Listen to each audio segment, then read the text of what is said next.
जय सिया राम, जय बागेश्वर धाम। बागेश्वर धाम की जय, बालाजी महाराज की जय। जैसे कि आप सभी जानते हैं, महाराज श्री धाम पर आ चुके हैं। आज 17 सितंबर है और महाराज जी धाम पर आ चुके हैं। और कल बृहस्पतिवार है। कल बृहस्पतिवार को महाराज श्री जो है मंदिर पर रहेंगे। सभी श्रद्धालुओं को अपने हाथ से प्रसाद देंगे और फिर नवरात्रों में महाराज श्री ध्यान में रहेंगे। और शाम के समय जो है महाराज श्री नौ दुर्गा का जो है वाणी कथा सुनाएंगे और नौ दुर्गा का रहस्य समझाएंगे कि नौ दुर्गा की पूजा करने से क्या फल मिलता है और कैसे होती है, सभी रहस्य समझाएंगे। तो जानिए। और महाराज श्री ने इस वाणी में जो है, आप जो वाणी सुनने जा रहे हैं, इस वाणी में महाराज श्री ने संसार के 7 सुख का वर्णन किया है। संसार के 7 सुख जो है हमें कैसे मिलते हैं और हनुमान जी की कृपा से हम 7 सुख कैसे प्राप्त कर सकते हैं। संसार के 7 सुख, सबसे पहले कौन सा सुख है आप सभी जानिए महाराज जी के मुखारबिंद से। संसार के 7 सुख कौन से हैं? पहला सुख निरोगी काया। कौन सा पहला सुख है? खूब अमीर आदमी हो, बढ़िया बढ़िया बंगले बने हो, आहा, फाइटर जेट हो, फ्लाइट हो, चील गाड़ी, हेलीकॉप्टर, लेकिन आगी लगी शुगर हो गई हो। का काम का रुपया ढले रहो भैया, खूब पैसे वाले हो, अरबपति खरबपति, खूब आप हॉस्पिटल बना लीजिएगा, पर भैया रोग पर कुछ भी काम नहीं करता। तो पहला सुख क्या है? पहला सुख निरोगी काया। तो क्या ये हनुमान जी से मिलेगा? हाँ मिलेगा। प्रमाण दीजिए, लीजिए। कहां से? हनुमान चालीसा से। कहां लिखा? सुनिए, पढ़िए, गाइए। ना से रोग हरे सब पीरा, ना से रोग हरे सब पीरा, जो सुमिरे हरे हरे। तो पहला सुख निरोगी काया है, वो कहां से मिल पाएगा भैया? हनुमान जी की कृपा रही, आहार शुद्ध रखोगे, व्यवहार शुद्ध रहेगा। हनुमान जी खाते क्या है? फलाहार, बढ़िया पेट रहता, नो फैट। क्या? निरोगी काया, आहार शुद्धि, व्यवहार शुद्धि। भोजन बढ़िया कीजिए, भजन भी बढ़िया कीजिए। भोजन से शरीर पुष्ट होता है, भगवान के भजन से आत्मा तुष्ट होती है। तो भोजन बढ़िया कीजिए, आहार शुद्ध रखिए। ये हनुमान जी पहला सुख देते। अच्छा, संसार का दूसरा सुख क्या है? कोई बहुत अमीर आदमी हो जाए या बहुत निरोगी हो जाए, कोई रोग नहीं, पर मूढ़ हो। मूढ़ जानते हो ना? मूर्ख, अज्ञानी, न खुद का ज्ञान, न जगत का, न परमात्मा का। तो क्या उसका जीवन किसी काम का है? जरा बोलिए। किसी काम का नहीं। जिसने खुद को नहीं जाना, ब्रह्म को नहीं जाना, वह किसी काम का नहीं। उसका जीवन निरर्थक है, बेकार है। इसे आत्म साक्षात्कार कहते हैं। तो क्या यह संभव है? बिल्कुल संभव है। कैसे? ये ज्ञान से संभव नहीं है, ध्यान से संभव है। तो महाराज जी, कोई मूढ़ हो, अज्ञानी हो, तो क्या उसकी विपदा को तुम्हारे हनुमान जी मिटा सकते हैं? बिल्कुल मिटा सकते हैं। इस श्लोक का वर्णन है, ज्ञानी नामाग्रगण्यम। हनुमान जी ज्ञानियों में अग्रगण्य है। और इसी की चौपाई बना करके गोस्वामी तुलसीदास जी ने लिख दी है हनुमान चालीसा में, जय हनुमान ज्ञान गुण सागर, जय हनुमान ज्ञान। गाइए, सब गाइए। जय कपीस देहु लोके उजागर, जय कपीस देहु लोके उजागर। तो पहला सुख निरोगी काया, दूजा सुख ज्ञान प्राप्त हो जाना, बुद्धत्व को पा जाना, ब्रह्म को बारे में जान लेना। अरे तुम्हें ब्रह्म का ज्ञान हो या ना हो, ज्ञानी वो नहीं है जिसने पीएचडी या डीएड बीएड कर ली। मेरे प्रियजनों, ज्ञानी वो है जिसने खुद को जान लिया। रावण विद्वान है, हनुमान जी क्या है? विद्यावान।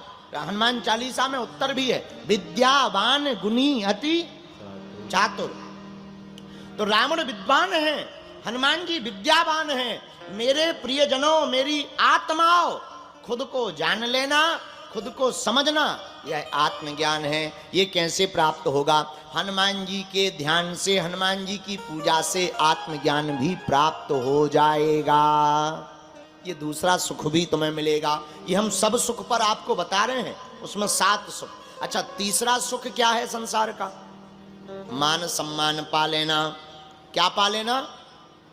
सब लोग मरे जा रहे। बहुत अमीर लोग कुछ इसलिए कथा करवाते हैं कि दानी या धर्मात्मा है, इसलिए नहीं। हमारा नाम हो जाए कि हम बागेश्वर बाबा जी को बुलाए थे। अब आप लोग यजमान जी के ऊपर मत देखना कि इन्होंने भी यही किया है। आप लोग गलत मत ले जाना। हम एक बहुत तर्क वाली बात बता रहे हैं। यजमान जी, आप बुरा मत मानना कि तुम हमारी दक्षिणा बंद कर दो। आफत हो जाएगी भैया।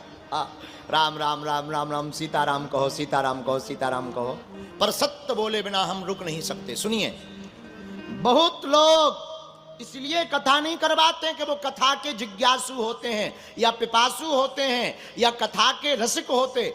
बहुत लोग क्या, 98% लोग कथा वो करवाते हैं जिनको नाम कमाना होता है। लेकिन एक बात बोले भैया, कह दो, बोलो। अरे कहो तो, जिनके नाम में ही पीछे मान लगा हो, उसे क्यों सम्मान प्राप्त नहीं होगा? हनुमान जी के नाम के पीछे क्या लगा? मान। हनु, हनु। जिनके नाम के पीछे लगा मान, इनकी जो पूजा करेगा वो पा जाएगा सम्मान। तो यह तीसरा सुख भी, अब यजमान जी को सम्मान मिल जाए तो इसमें इनकी कोई महिमा नहीं है, हनुमान जी के नाम की महिमा है। और मिलना भी चाहिए। कोई ऐसा दिलेर हो तो जिसने नीम करोली वाले बाबा को भी मुरादाबाद में विराजमान करवा दिया हो। धन्य है इनका ट्रस्ट। हनुमान जी सब सुख देने, हनुमान जी सब सुख देने वाले हैं। पहला सुख निरोगी काया, दूजा सुख ज्ञान प्राप्त हो, तीजा सुख मान प्राप्त हो, चौथा सुख कौन सा? धर्म कर्म पर चलना। किस पर चलना? बोलो बोलो बोलो। सतमार्ग पर चलना। ये तो हनुमान जी से ही सीख सकते। ये काम भी हनुमान जी का है। ये हनुमान जी की शरण में जाने से स्वभावता आदमी सावधान हो जाता। दुनिया में और किसी देवता को लोग डरे या ना डरे, पर हनुमान जी को जरूर डरते हैं भैया। बजरंग बड़ी बड़े खतरनाक हैं। क्यों? क्योंकि इनकी मुक्का, इनकी पूंछ की कथा सबने सुन रखी है कि लंका में क्या पूंछ का चमत्कार दिखलाया, रावण का भी दिमाग हिलकर बाहर आ गया था। ऐसे खतरनाक श्री हनुमान जी महाराज हैं। तो हनुमान जी को मानने वाला सत्कर्म पर सुतः चलता है, धर्म कर्म का पालन सुता करने लगता है, उसको यह सुता ही सुख प्राप्त हो जाता। बोलो जय सिया राम। अब पांचवा सुख क्या है? संपत्ति से भरपूर, घर में माया, घर में माया। तो क्या ये हनुमान जी से मिलेगा? बिल्कुल मिलेगा। किसको मिली? तुम्हारो मंत्र विभीषण मारा, लंकेश्वर भय सब जग जाए। ये हनुमान जी ने, लंका के राजा विभीषण जी बन गए तो उनके पास में माल मटेरियल भी आ गया। और भैया पांचवा सुख पूरा, रावण के अत्याचार को खत्म करवा दिया। और जो हनुमान जी से जुड़ने का पांचवा सुख है, सब सुख में कौन सा? धन संपत्ति पा जाना, मान सम्मान पा जाना, वह विभीषण ने पा लिया हनुमान जी से जुड़ने मात्र से। मेरे पागलो, तुम भी सुन लो, नेताजी तुम भी सुन लो, तुमको भी अगर कुछ और बनना है तो पकड़ लो। सब सुख लाए हैं तुम्हारी शरणा सब सुख रहे तुम्हारी शरणा। दोनों हाथ उठा करके तुम्हें रक्षक काहू को डरना तुम रक्षक काहू को डरना। श्री राम जय राम श्री राम जय राम जय जय राम श्री राम जय राम जय जय राम श्री राम जय राम जय जय राम। संसार के 7 सुख प्रमुख हैं। पहला सुख निरोगी काया, दूजा सुख घर में माया, तीजा सुख सुलक्षण नारी नारी और चौथा सुख सुत आज्ञाकारी। मेरे प्रियजनों, हमने आपको कुछ सुख बता दिए। इन 7 सुखों में हमने आपको माया का बता दिया, धन प्राप्त होता है, मान प्राप्त होता है, ज्ञान प्राप्त होता है। अब हम आपको छठवां सुख बता लाते हैं। छठवां सुख संसार का पत्नी और सुत आज्ञाकारी होने चाहिए। नारी सुलक्षण होनी चाहिए, सुत आज्ञाकारी होना चाहिए। कई लोगों के पति तो है।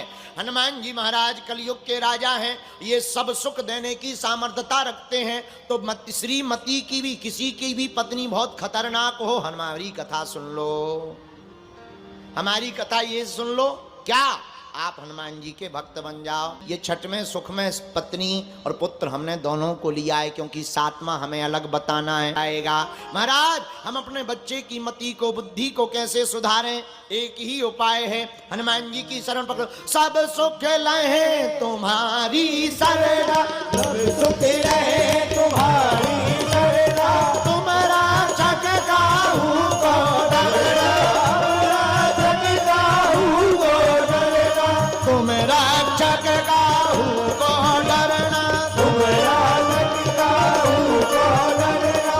श्री राम जी की भक्ति से जो भी मंगलवार को हनुमान जी को जल चढ़ा करके, चोला चढ़ा करके हनुमान जी के चरणों का चरणों तक अपने पुत्र को पिलाता है, उसकी बुद्धि सुबुद्धि हो जाती है, सुंदर मति हो जाती है, और बालक निश्चित रूप से संस्कार देने पर पिता का आज्ञाकारी बन जाता है। यह आपको छठवां सुख बता दिया। अब 7वां संसार का सुख क्या है? सुख के ऊपर के बाप का नाम है आनंद। सुख का बाप है महासुख, महासुख के बाप का नाम है आनंद, और आनंद के ऊपर है परमानंद। तो आनंद कहाँ मिलेगा? परमानंद के पास। परमानंद कहाँ मिलेंगे? परमानंद कौन है? परमानंद है राम जी। पर राम जी कहाँ मिलेंगे? राम जी तो सर्वत्र हैं।